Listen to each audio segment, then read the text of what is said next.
I'm recording now. All right. So thank you everyone for joining me this morning, bright and early, depending on where you are. The idea of today's session is really about trying to find alternatives to some of the more traditional training methods. And as some of you might have clued in from the conversation prior to the start of the presentation, a lot of the names and faces here are familiar. We have some history. But for those of you that are new to the Mountain Moot, my background is in education and instructional design. I've been Moodling since about 2003, which means I've seen a lot of different Moodle courses and lots of different ideas and implementations. I've also spent a lot of time thinking about what it takes to make good online learning experiences, and good doesn't even sound good enough. I really want to make really exceptional online learning experiences. And I do believe that those can come in many shapes and forms, but I do closely align with the philosophy that kind of underpins Moodle, and that is the idea that people learn best when they have a chance to interact. So that's why as we go through this session, I'm not just going to talk, we're going to talk together, and you guys are going to give me information, I'm going to give you information, and we'll play and learn and figure all of this out. So with that, as you have questions throughout the session, please jump in. I am happy to address them along the way. And if I get too far astray, I'm going to count on Ted to bring me back so that we actually get through the things that you came here to see. So again, over the last 17 years, I have seen a wide variety of Moodle courses, and I've worked with a lot of different organizations who are developing Moodle courses in all kinds of environments, whether it's corporate training, workplaces, schools, nonprofits, government agencies, all over the place. In those cases, it's not unusual for people to say, hey, will you take a look at my course and give me feedback? Or a lot of times I'm working on the implementation process with the client or the people implementing the site. I have to tell you, it's quite rare that it's getting better, but it has been quite rare historically to see learning content that really engages me so much that I am continuing to look through the course just because I'm interested, just because the content is presented in a way that has grabbed my attention and my imagination. I can think of, just a handful of examples. I remember way back when I first started working for another Moodle partner, I went to an organization or a company that does rental furniture, right? So you go to the shop and then you say, I need to rent some furniture for my office or for my house. And I looked at their training program, and they had created all of these videos, and this might just be my preference and personality, but I loved them because they didn't take themselves too seriously. You know, you watch a lot of training content and you kind of have to work to keep yourself awake because they've got the semi-monotone or the paid voice actor, and it's just, let me feed you this information. In this video, they were, one of the ideas is that as soon as someone walks in the door, you really should greet them, give them attention, let them know you're here for them. And so rather than just say, someone walks in the door, you should shake their hand and say hello. They went over the top, and they had this guy jump over the counter and slide across the counter and then reach out to grab the hand of the person that was coming in the door. It was the sort of thing where I actually kept watching just to see what they were going to do next. And they didn't have professional video, production skills or companies. It was really just about the willingness to be creative and think outside of the box and not take yourself too seriously. Other examples that I have seen engage the learner in different ways and let them be part of the process, because we know in any company or any organization that it's not just the guy at the top or with the training title that has all of the answers. More often than not, they probably know less about what's going on than the people like on the ground doing the job. So the ideas in this session today really come from my work with a company called Relearn It. Relearn It said, hey, we want to set up a Moodle workplace site, and we always go through an onboarding process, which touches a lot on, how workplace works, but it also touches a lot on how do you want to design your courses? How do you want this to look? Because a lot of people are coming in with without all of that content, especially as people are adapting to move online really quickly. So when I sat down with the folks at Relearn It, they said, all right, here's what we've got. We've got this training manual. We've converted it to SCORM content right now. It's okay, but you know, it was just enough to get us off the ground. We really want to do something different. And they kept throwing ideas at me. And it was a great collaborative effort because they'd throw out an idea and I'd go, oh, so we could do that in Moodle this way. And here's another way to do this. And they were really interested in developing a sense of community and leveraging what their employees know and all this sort of thing. So the ideas that have come out of this, I have to give some credit to them for kind of inspiring them. And I will likely speak to how they are using these or how they're preparing to use these. Just a little context, Relearn It is a company that provides support for universities and colleges to help. The team that I've been working with the most are people that answer the phone for potential students and say, here are the programs we offer, and you know, here's what you need to know about financial aid and how the courses work and all that sort of stuff. So these folks have a lot of technical information they need to know, technical as in detailed, and to just deliver it all to them, it would be in one ear and out the other. So I think some of the ideas that we've been working on are going to be pretty cool. So question from Melanie, have I seen Vital Smarts Dracket? No, I have not. I will have to take a look at that. Cool, okay, awesome. That sounds really fun. So, okay, so there are several areas that we're going to talk about. And as I talk about examples, I'm gonna start with what I'm gonna say are the least risky, those that people can probably get on board with a little more easily. And then we're gonna branch out and get a little more crazy and talk about some really wild things that you could do. And then if you have ideas or you've been doing some of your own things, please share that with me. So the first idea here related to content delivery, again, normally we would see, you know, content very much, let me deliver the information and give you some multiple choice questions. In the case of this company, if they were to go traditional, it might say, you know, what types of programs do these people offer? You know, pick A, B, C, D.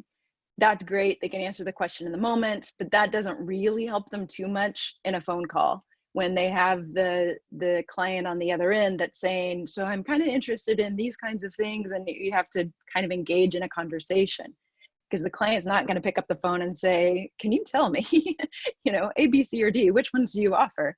They need to move beyond just recognition of the answer and the information. So what we talked about in this use case is instead of just taking this static kind of boring information that they do need to absorb and delivering it that way, we suggested that we turn those into scenarios. How many of you have ever used the lesson activity in Moodle? You can either raise your hand or make a note in the chat. Cool.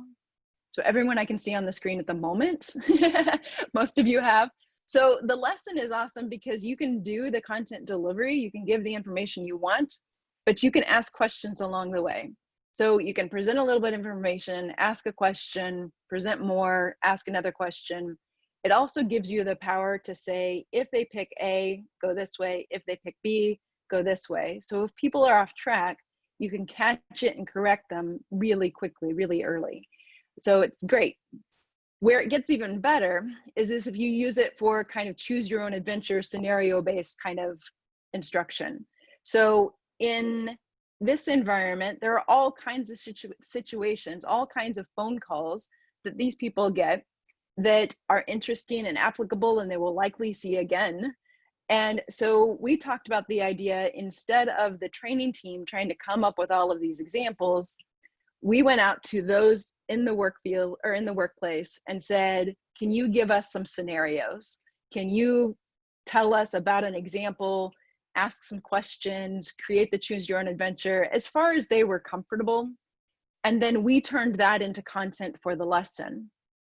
So this one's not completely built out, but it'll give you a sense of what's possible here.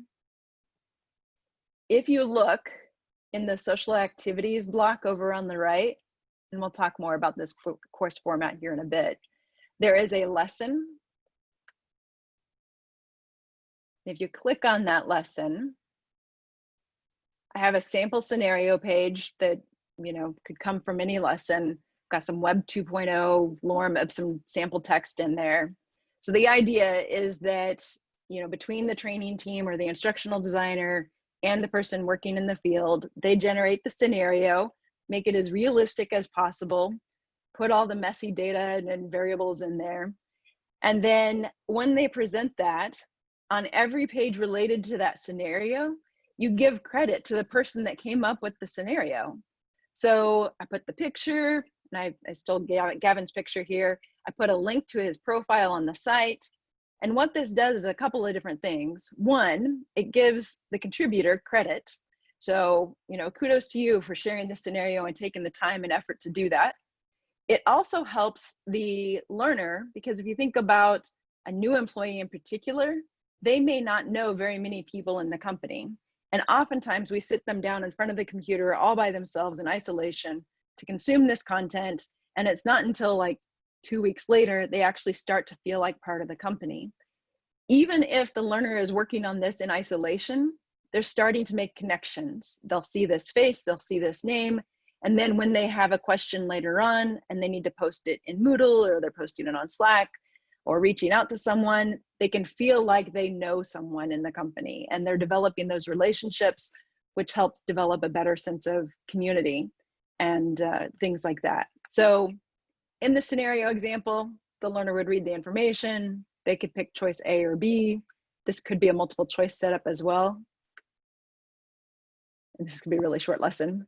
His name and picture persists here. And then the next scenario, I'll give credit to somebody else. So we create a space for the learners, the new learners, to see this information. The other thing that happens here is, imagine if Gavin is writing this scenario, how much he has to think through and review. Okay, so this was the situation. What did I do? What was the right answer? Because then it also becomes a form of professional development for your existing employees as you're recruiting and asking them to develop scenarios to contribute or share with the new learners.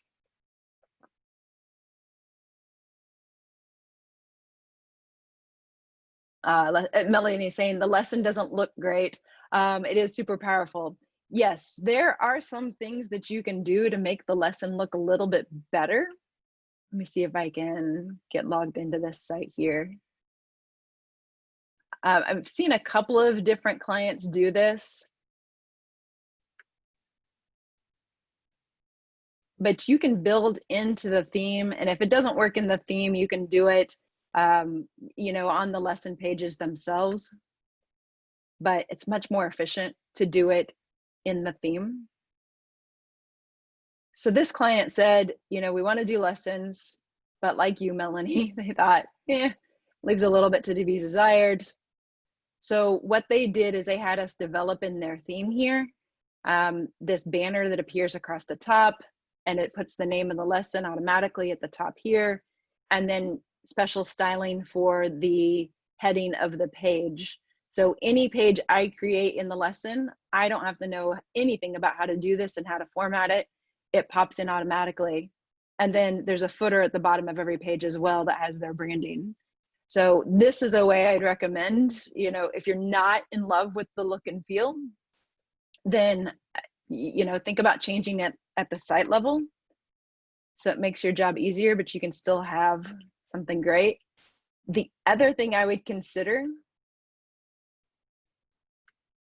is H5P, because H5P can be a little prettier than the lesson, and you can do some of the same things here. How many of you have used H5P? Everyone, yeah, okay, cool. Just naming all the popular tools. So H5P has two tools that I would think are really useful in this case. One is the interactive video. It allows you to play a video and then stop it and ask questions along the way. It's okay, but if we wanted to do the scenario-based, authentic kind of approach, the branching scenario is pretty neat. And I encourage you to take a look at this example later on. But what this does is it says, okay, here's a skill you need to practice. We need to prepare you for a home visit. So you start, and this will let you do the same sort of choose your own adventure that you can do in the lesson. So I present some information, and then this one even goes so far, all right, you're driving up to the house, you're getting ready to go and do the home visit. And so you put in the video, and then at the end of the video, it'll stop. And this is just like a second or two, right? And then it'll say, what are you gonna do now? So this is even cooler than the lesson. But depending on your video skills and how comfortable you are doing this kind of thing, it may take a little bit of work. It's kind of a toss up. I think it's definitely more engaging. And you can mix and match. If you don't want to do the H5P, you can still put a video on your lesson page. And time constraints and budget, yep. Yeah, the home visit's really cool. Thoughts, questions about this before we move on to the next example?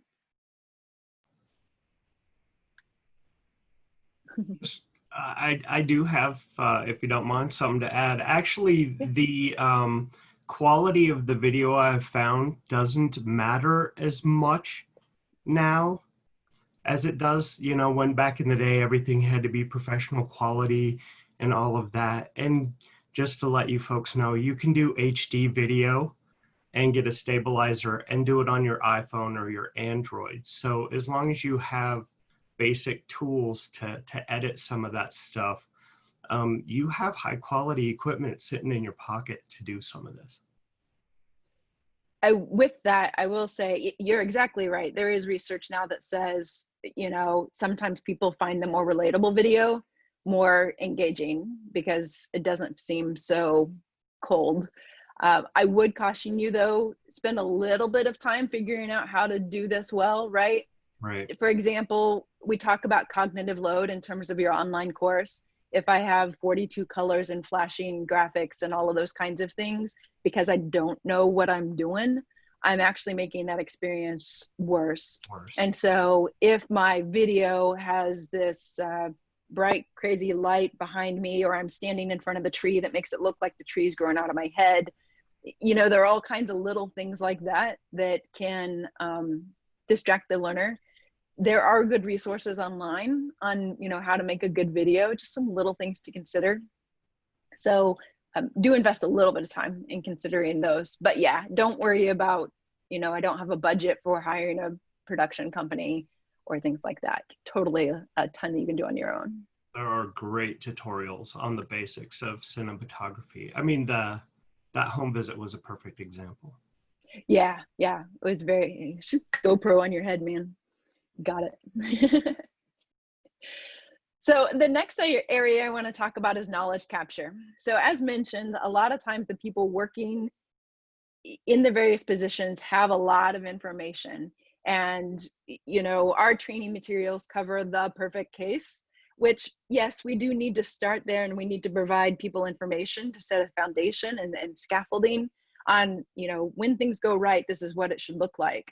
But there are all these edge cases and unique situations that people on the job know how to answer, resources they know where to find, that maybe people in the training department aren't quite as aware of, or we've made it harder for people, especially new employees, to get this information. And I know I keep referring to employees, but a lot of these ideas apply in academic settings as well.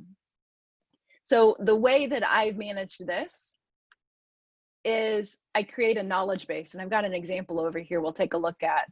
But the knowledge base is basically a glossary, and in that glossary I allow the learners to make contributions. I set up categories where appropriate. I can allow the learners to edit the categories if I'd like. And then I create a scale to add a little bit of extra to the glossary. The scale that I have set up on the glossary in here is just set up as a like or like no more. So it just, you know, lets me like whatever I see in here. You can create whatever kind of scale you want to allow learners to identify or give credit for the things that they find especially helpful. I also allow learners to make comments on the glossary because it then becomes a collaborative resource. So one person makes a contribution and says, you know, when you have a client or a caller who asks this, here's how I respond, and I give these resources, and somebody else can say, oh yeah, and the other thing I do for that is this. When you set up a glossary in this way, you do need to make sure that you've enabled permissions. Make sure that you're choosing a secondary glossary so the learners can make contributions. And then if you want to use ratings, then you have to enable the permissions to allow for rating entries. And then I like to make sure that they can see the ratings for the other posts or the other contributions. So let's give this one a whirl. This one's a little more interactive. So if you look in the course over in that social activities block, you see the good to know knowledge base. So I'd like you to take just a second and you go in there and say, add a new entry. You can add a new entry on any topic you want. This is just an example. If you want to put your own lorem ipsum text in there, that's okay too. If you want to link to that Jurassic sales call, you could put that in there. If you wanted to capture one idea that you've come up with, or one way you've done your own thing. And then I encourage you to look at the other entries. Here we go. Melanie's fast on the draw. Right. So I'm going to come in here then, and I can say like, and then if I was premature or I clicked, and I didn't mean to, I could say like no more. We're not going to say unlike, because that seems kind of mean, but like, just kidding. Sorry, I didn't really mean to. How do you get glossary to identify plurals if the definition is policy? Oh, good question. So, and not a dumb one. So if I can edit Melanie's entry because I have teacher rights in this course.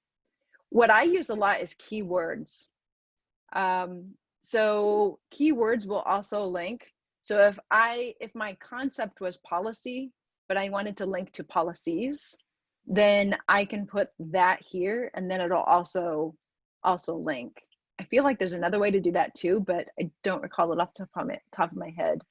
Does anyone else have suggestions on how you manage that?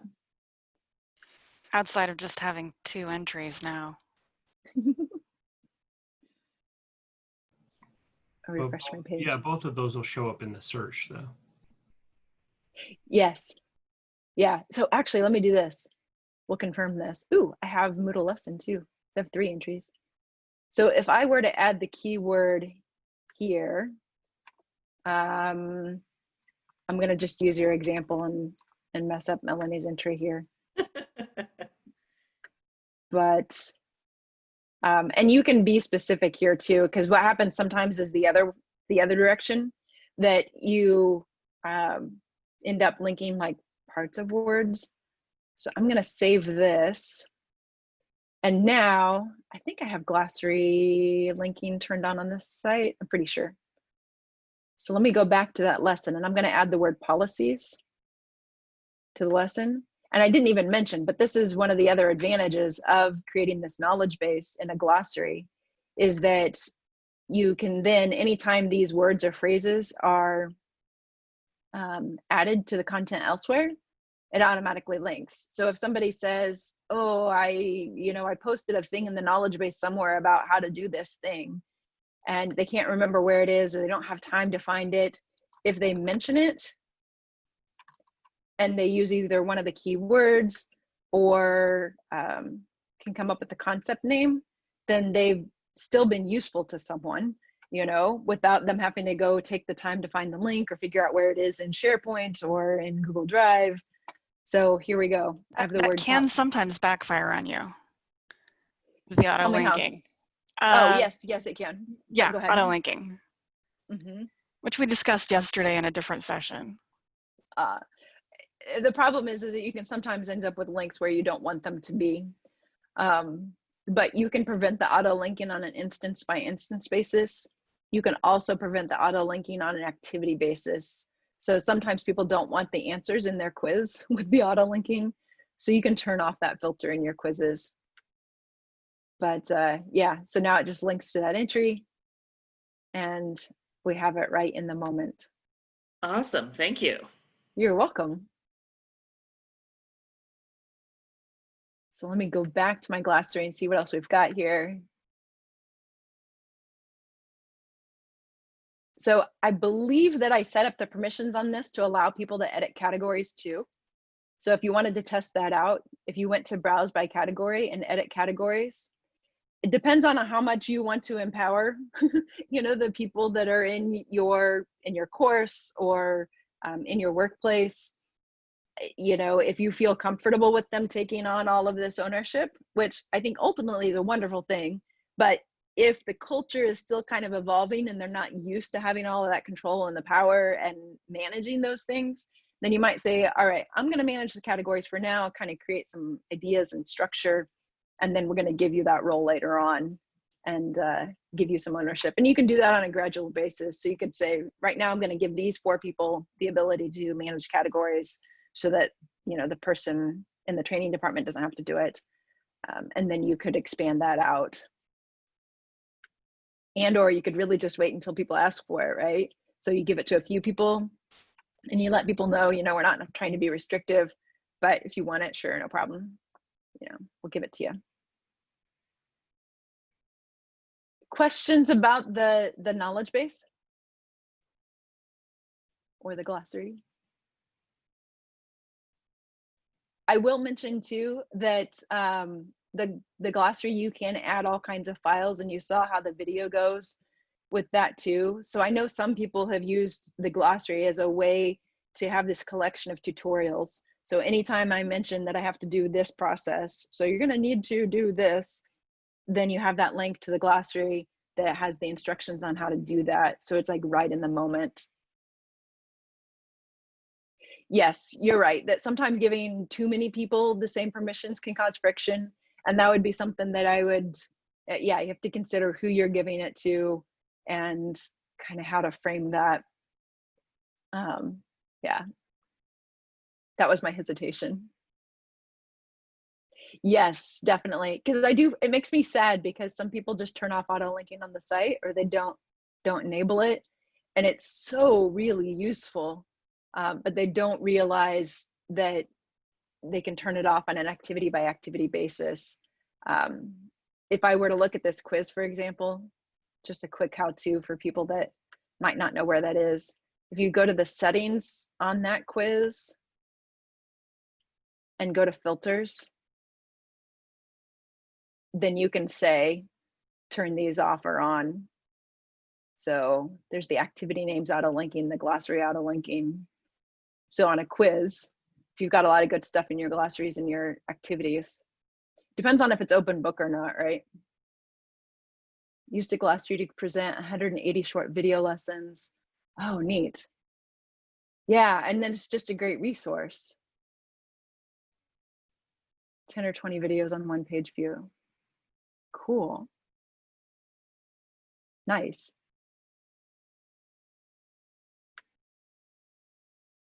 All right, so next, let's talk about perpetual development or professional development, the ongoing effort to help people who are in the job beyond that new hire training continue to develop their skills. The idea of developing those scenarios for the lesson, one way to do that. There are other ways that you can do that as well. And that's where we get into this quiz activity. So professional development can be tricky because it's hard for people sometimes to set aside time. It's hard for them to take it seriously. A lot of times people look at professional development as, I just need to tick these boxes so I can report it as complete and be done with it. I like to try and find creative ways that we help people develop their skills, develop knowledge in a way that engages them. It doesn't require a lot of time. Creating a quiz. A quiz is one way to do this. So a little context, what we were doing with Relearn It site is we had the employees come up with questions related to the work they do and related to the company and on all kinds of things related to, the role. And then you have them develop the questions. Again, in developing the questions, they're reviewing information, reviewing the right answers, thinking through things in a way that's a little more maybe a little more thorough than they might do in a typical scenario. And then some people will really get into creating those questions, and that will be their form of development. And then you have people on the other side who are a little competitive. So I take all of those questions and I put them in a quiz. I choose a set number of questions to present on the quiz, and I just add them randomly. And you could do this a couple of different ways. I could either say you have 3 minutes and you answer as many questions out of here as you can, and we use the leaderboard to say, all right, this person answered the most questions correctly in that 3-minute time. You could also just say, we've got 10 questions. It's going to be random every time. You might get some easy ones. You might get some hard ones. And you do the leaderboard that way. So if you're going to do that, a couple of pieces that you need to put into place. One, you need to create a question creator role.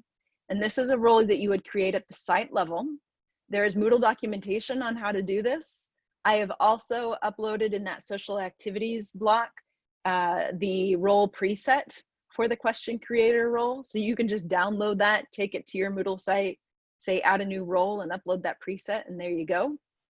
Then at the course level, generally, though you could do it at the site level, you could assign the role of question creator. So you're going to give the students this additional role. And all of you should have this role in this course unless you signed in after I assigned that role to everyone. This will give you access to add questions to the question bank.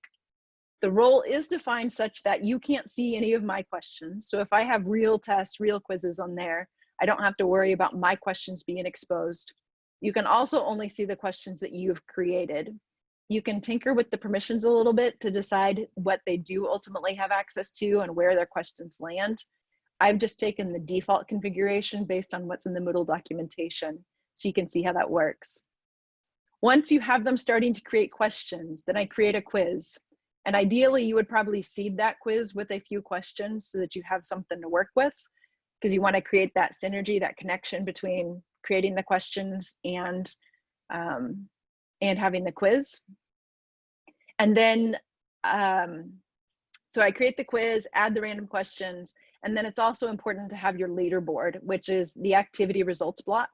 So you connect that activity results block to the quiz and say, please show the top 3, the top 10 scores, what grade they got, all of those things. Speaking of adding blocks, the other thing I would consider adding is a block to link them to the question bank. It depends on how your site is set up, how your course is set up. I have added a block in this case. So if you scroll down on the right, you will see a contribute a question block. It gives you access to the question bank. If you didn't create a block or a link in your course to contribute to the question bank, then the learners would actually see that site or the course admin menu and the link to the question bank there. They wouldn't have access to the full course admin menu. They would only have access to that question bank. But I find that making it a little more transparent can make things a little bit easier. So here's what I'd like for you to try. I'd like you to go into the question bank and create a new question. It can be as easy or as hard as you want it to be. Ideally, you would know the right answer, but if you don't, it's okay. This is another level of competition that you can offer. So you could say, people create questions, we put them in the quiz, nobody has to moderate them or review them, we just throw them all in there. And if you identify a bum question, then we give you a special badge, or we give you some recognition, or we give you, you can leave work an hour early, or, there are all ways to incentivize that too, so that this doesn't really make extra work for you. All you have to do is just set up the thing, and then they use it. And like I said, you'll have people who are competitive and will totally take this quiz a gazillion times, each time getting new questions, learning new information, reviewing new things. And then other people who really thrive on creating the questions, trying to come up, oh, permission is not available. That's weird. Deborah, let me check your role. Are other people, oh, a few minutes late. Okay, cool. That was gonna be my next question. So, yeah, normally if I were setting the course up ahead of time, I would set it up so that people would come in with that, right, with the role if I knew I was going to use it, right? Okay, so Deborah, you should be good. And then I'm gonna take care of Diane while I'm here because I see her. Badge awarder, which will be our next thing. Question creator. Save. Okay. Is there anyone else that doesn't have the right permissions? I'll come back to my question bank and see what we have. I don't have permissions. Okay. This is Karen D. Karen D, got it.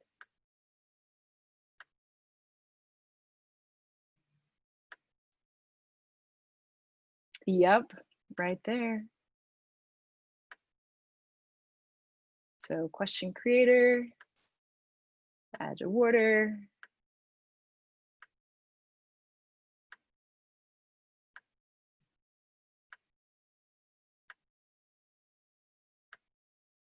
And if your whole organization was bought into this, you could just add these capabilities to your student role. Michelle, do you want me to go in and make sure everybody's got those permissions? That would be so helpful. Thank you. You're welcome. Okay, so we have a few questions in here. Awesome. 1, 2, 3, 4, 5. Perfect. So what I'm going to do, because there's still questions coming in, I imagine, is I'm going to go back to that quiz and I'm going to say, let's add 5 random questions, because I know I have a minimum of 5 questions now. So I say edit quiz, and we're going to add a random question. Ooh, I have 7 questions now. Cool, cool. Oh, I should have added multiple because I can do that. Number of random questions. So I'm just going to add 4 more.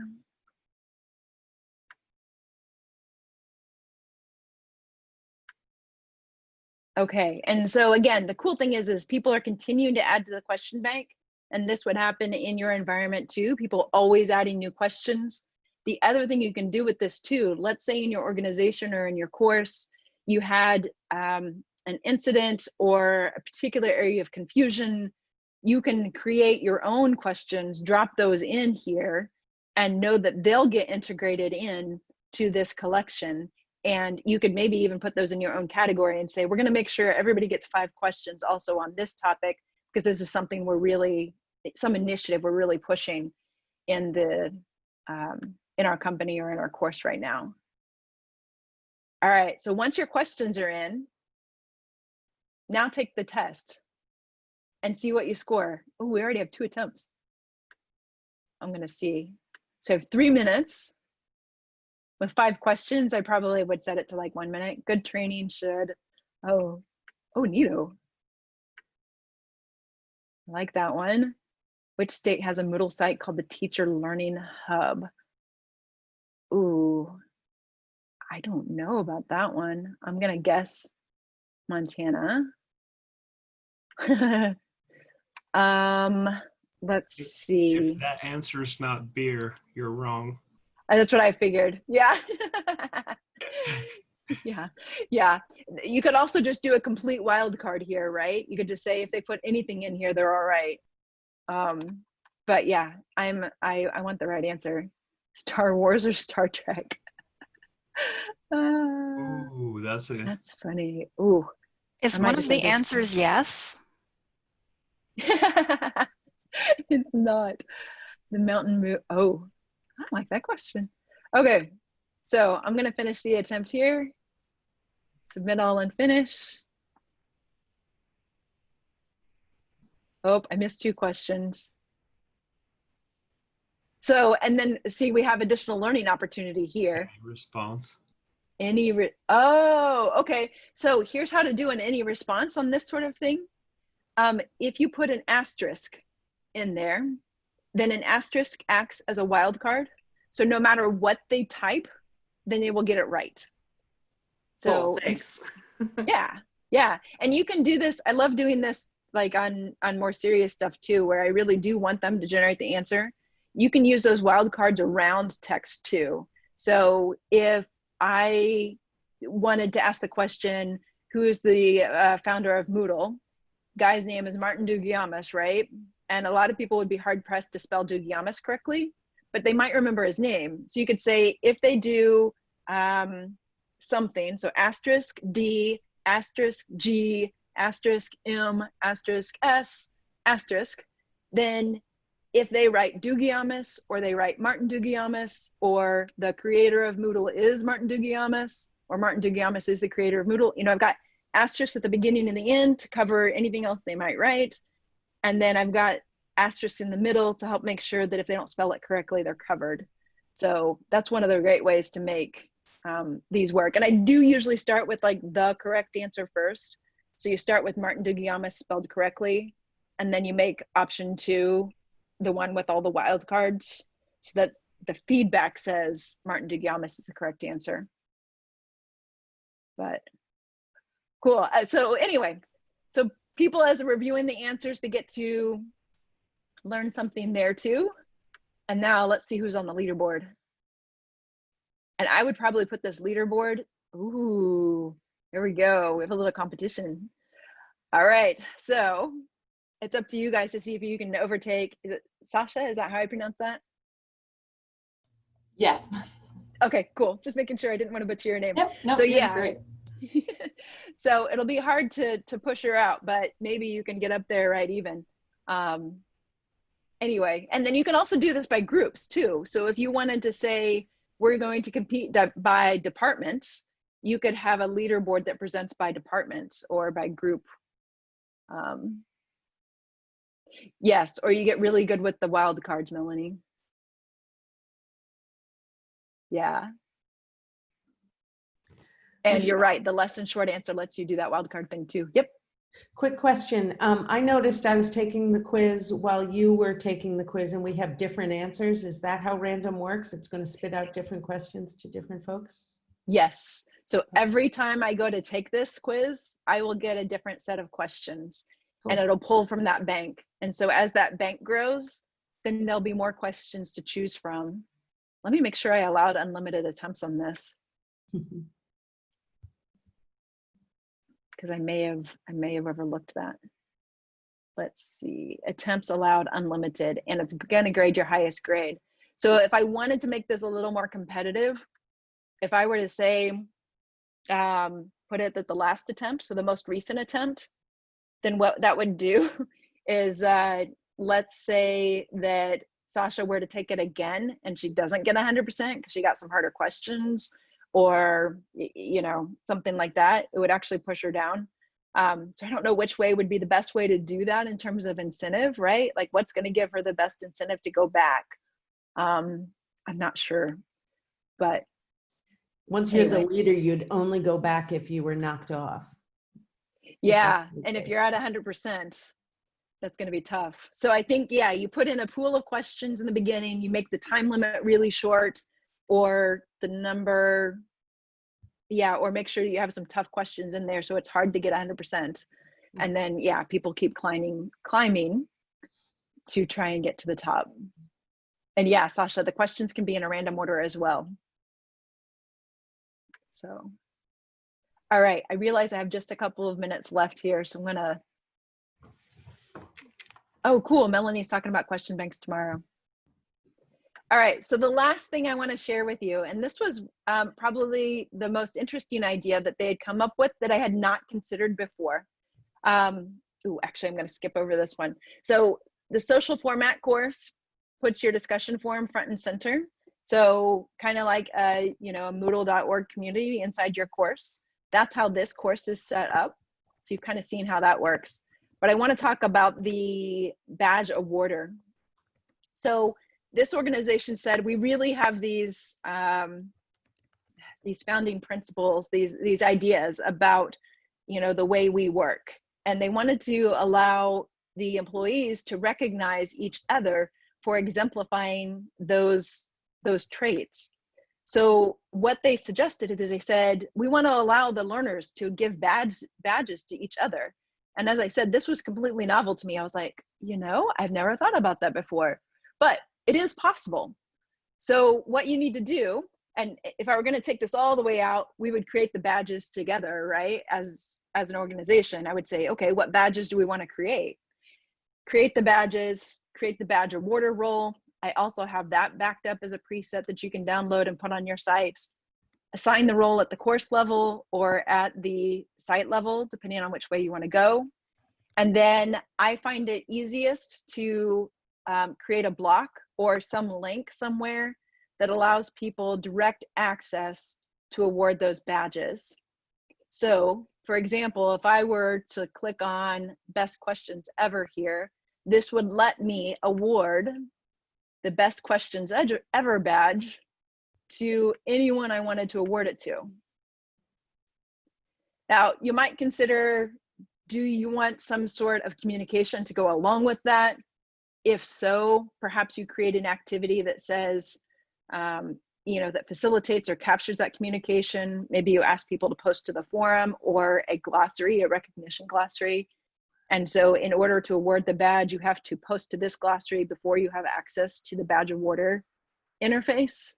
So I would make a post and say, Sean asked these really fabulous questions about blah, blah, blah.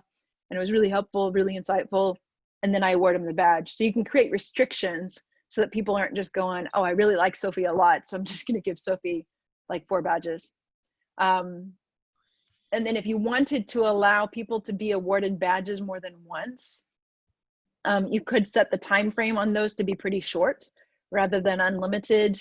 You could also create duplicates of that same badge awarder role to allow more flexibility.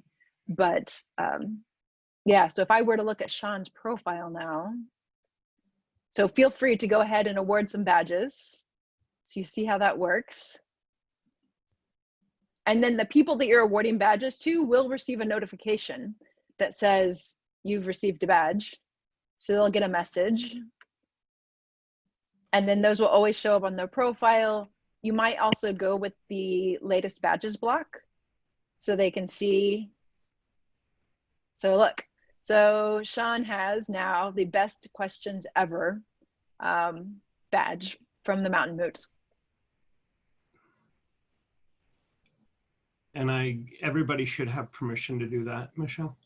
Awesome. Questions, thoughts about this?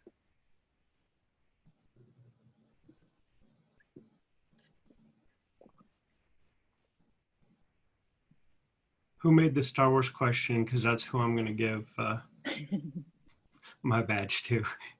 There you go. So as a teacher, I could see that if I went back to the question bank. So I'm going to get there this way.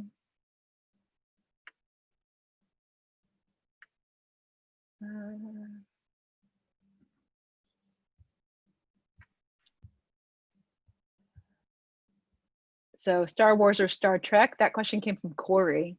So Corey is going to get that badge.